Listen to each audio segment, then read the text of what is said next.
You ask Claude a question, then you add a PDF, then some code, then a page of instructions.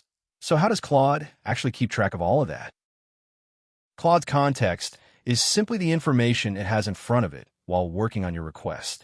Your message, the conversation so far, any files you've attached, your instructions, all of it. And one important thing, this is not permanent memory. It's what's available for this task right now. Under the hood, text gets broken into tokens. Chunks of characters vary roughly 3/4 of a word on average, though it varies a lot. The context window is just how many of those tokens the model can hold at once. Most current Claude models work with a 1 million token window. Haiku 4.5 works with 200,000.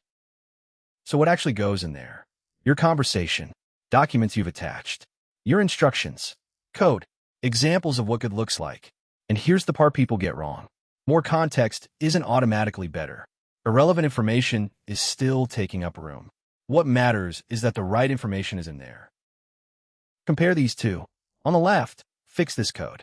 Claude has almost nothing to work with. On the right, the requirement, the error, the file that's failing, and what you expected to happen. Same bug. Only one of them gives Claude a picture of the problem. This matters most in a real code base. Claude Code doesn't swallow your whole repository. It searches, opens what looks relevant, and works from that. Point it at the right files, and it gets there faster. So don't just ask Claude a question. Context, understanding, better results. Give it the context it needs. That's part 5. In part 6, we go deeper into projects and how to build a real workflow around them.